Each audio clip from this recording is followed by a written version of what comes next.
नमस्कार आदाब, मैं हूं सुफियान अहमद और आप देख रहे हैं भारत न्यूज पब्लिक से पार्लियामेंट तक। दोस्तों, आज की मौजूदा हुकूमत इतनी तानाशाह होती जा रही है, घमंड में नशे में चूर होती जा रही है। देखने को यदि ये मिल रहा है कि मुसलमानों के खिलाफ ज्यादा इम्तियाजी सलूक किया जा रहा है। आए दिन खबर सुनने को मिलती है कि फला इलाके से मुसलमानों के साथ मॉब लिंचिंग हुई और इस राज्य में मुसलमानों के घरों को बुलडोजर से गिरा दिया गया। ये कैसी तानाशाही है? ना कोई कोर्ट का आर्डर आता है और ना ही कोई नोटिस दिया जाता है। आज खुलेआम संविधान की धज्जियां उड़ाई जा रही है, सेकुलरिज्म का मजाक बनाया जा रहा है। क्या यह वही भारत है जिसको आजादी दिलाने के लिए हिंदू, मुस्लिम, सिख, ईसाई सब ने मिलकर के आजादी का नारा दिया था?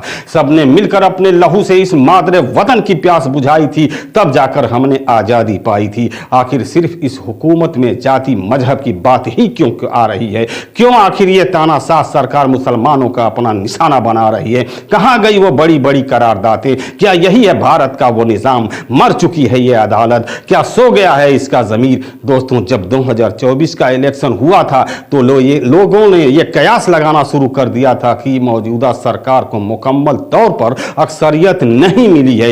नीतीश और चंद्रबाबू नायडू के समर्थन द्वारा मौजूदा सरकार को समर्थन मिला, लेकिन इस गवर्नमेंट में हम हिंदुस्तान की आवाम ने उसको एक बैसाखी दिया जिसको चलाने के लिए आवाम ने उनको मजबूर कर दिया था। अब सरकार अपनी मनमानी नहीं कर पाएगी। और तो और इस बार जाबाज कौम ने, लोगों ने एकता दिखाते हुए इस बार 2024 में 24 मुस्लिमों को जिता करके गर्व से सांसद भेजा गया था। और हक परस्ती की बात करेंगे, सांसद में ये बात उठाएंगे, लेकिन ये कौम की आवाज नहीं उठाए। अब मौजूदा सरकार अपनी मनमानी नहीं कर पाएगी, ये सोचना बेकार हो गया। लेकिन मनमर्जी क्या, अदालत को इन्होंने खुला चैलेंज कर रहे हैं। जिसको चाहे डरा दिया जा रहा है, जिसको चाहो धमका दिया जा रहा है, जिसका चाहो घर गिरा दिया जा रहा है। जैसे लग रहा है कि सिर्फ यही करने के लिए ये मौजूदा हुकूमत यहां पर आई हुई है। लेकिन अफसोस की बात तो यह है कि मुस्लिम सांसद चुप्पी खामोश अख्तियार किए हुए हैं। एक दो को छोड़ करके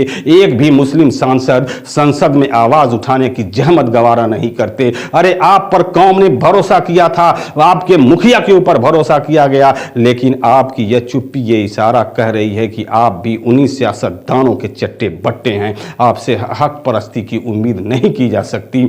आप जुल्म के खिलाफ नहीं बोल सकते क्योंकि आप डरते हैं। कम से कम जिनकी बदौलत आज लीडर बने फिरते हो, अब उनसे शर्म करो। नहीं चाहिए हमें ऐसे लीडर, नहीं चाहिए ऐसे सियासतदान जो दूसरों की गुलामी पर और उनके इशारों पर पलते हों।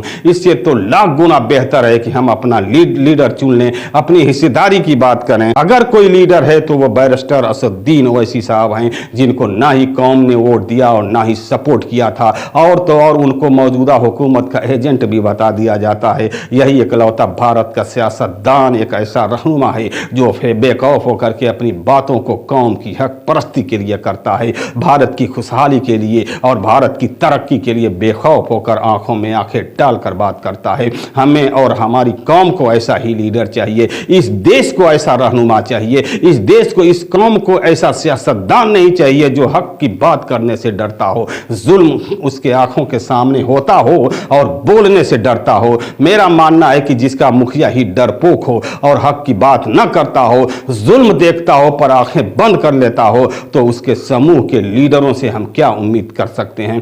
खैर दोस्तों, छतरपुर में हाजी शहजाद की बिल्डिंग को और न जाने भारत में ऐसी कितने घरों और बिल्डिंगों को बगैर कोर्ट की परमिशन से जो गिराने का काम ये मौजूदा हुकूमत कर रही है, इसको बड़े पैमाने पर आवाज सुप्रीम कोर्ट के वकीलों ने उठाई है। उन्होंने यह दावा किया है कि चाहे वो कोई भी हो, सभी लोगों को हम जेल भेजने का काम करेंगे, चाहे वो सीएम हो या उसके साथ करने वाले जितने भी उसमें मुलविस थे। दोस्तों, सबको भेजने का ये काम करने का बीड़ा उठाया है।